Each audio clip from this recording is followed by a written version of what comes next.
시간이 정말 빠르네요. 벌써 1년이 지났습니다. 제 개인적으로는 정말 열심히 달려왔다라고 생각을 하는데 또 우리 시민들을 위해서 우리 양천구를 위해서 무엇 했냐 그러시면 또 막상 대답 드릴 게 없어서 저도 당황스러워요. 그러니까 이게 정책이라는 게 1년 만에 되는 게 아니다 보니 그래도 꾸준히 하나씩 하나씩 밟아가고 있다. 그래서 거기서도 또 보람도 찾고 있다. 이렇게 말씀을 드릴 수 있을 것 같고요. 운영위원회 부위원장도 어깨가 무겁습니다. 왜냐하면 저희가 이제 소수 야당이다 보니 운영위원회에서 발언하거나 제시하는 정책들이 받아들이지 않는 경우가 상당히 많습니다. 그럼에도 불구하고 우리 의회의 어떤 합리적이고 발전적인 운영을 위해서 그리고 우리 또 의원님들의 의정활동 지원을 위해서 여러 아이디어 고민하고 있고 또 정책 제안도 하고 있고 그렇습니다. 어떤 과에서는 그냥 자료만 제공을 한 건데 이제 자의적으로 기사를 내보냈다라는 답변을 일단 제가 지난 업무 보고 때 받았습니다. 하지만 전 만족을 못 하겠더라고요. 그래서 다음 임시회 때 오세훈 시장에게 신정 차량 기지에 대한 오세훈 시장의 계획과 비전이 무엇인지를 좀 명확하게 물으려고 시정 질문을 좀 준비하고 있습니다. 지금 이전 아니면 복개, 그러니까 서울시에서는 입체화라고 표현을 하고 있지만 결국 그게 복개예요. 덮고서 그 위에 이제 건물을 짓겠다라는 건데 지금 신정 차량 기지의 가장 큰 단점이 지역 단절입니다. 신정 7동 정가운데 위치해 있기 때문에 그 목동 우성 아파트 있는 쪽과 그리고 이 13단지 쪽 주민들 간의 이 단절이거든요.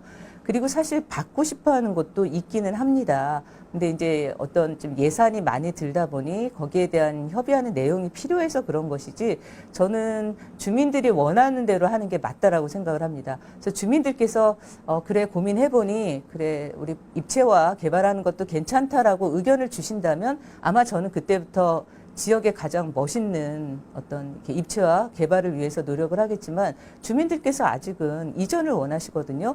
그러면 주민들이 뽑아주신 저희 선출직 의원들은 주민들의 의견을 따라서 일을 하는 게 맞다라고 봅니다. 최초의 종세분화 때 마땅히 3종을 받았어야 되는 지역이 받지 못했습니다. 그럼 애초에 종세분화를 잘못한 서울시와 그리고 양천구청에서 책임을 지고 주민들의 요구를 들어드리는 게 맞아요. 지금 서울시하고 양천구청에서 이제 1, 2, 3단지 종상향 관련해서 중재안을 좀 준비하고 계신 걸로 알고 있습니다. 여러 가지 안이 있는데 뭐 공개 공지도 그 중에 하나이기는 해요. 근데 아직 결정된 게 아니기 때문에 우리 1, 2, 3단지 대표분들과 서울시 그리고 양천구청이 같이 고민하고 계신 그 상황으로 알고 있습니다. 그럼 학교 앞인데 CCTV가 있는 쪽은 아이들이 보호를 받지만 바로 길 건너는 우리 아이들이 어떻게 보호를 받지? 조금 좀 과장해서 표현하자면 100km를 달려도 제재할 수 있는 게 없더라고요.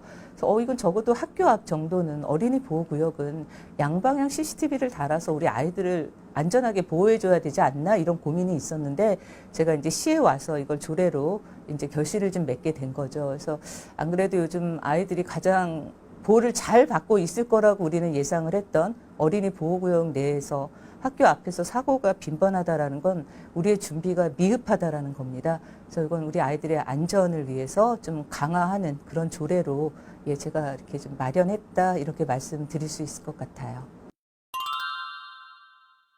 이제 항공기, 이제 공항 소음에 대해서 어떻게 이분들의 삶에 좀 편의를 봐드리고 그리고 삶의 질을 높여드릴 수 있을지 이게 사실 김포공항이 이전하지 않는 한 해결될 수 없는 문제인데 공항 이전은 또 그렇게 쉽지 않은 일이기 때문에 어떻게 우리 을지역 주민들의 어떤 삶의 질을 높여드릴 수 있을까에 대한 그리고 그 고민을 의원들이 혼자 하는 게 아니라 주민들에게 직접 듣고 주민이 원하는 걸 해드릴 수 있는 그런 방법을 찾아가야 되는 게 마땅하다. 그래서 그 고민들을 좀 하고 있습니다.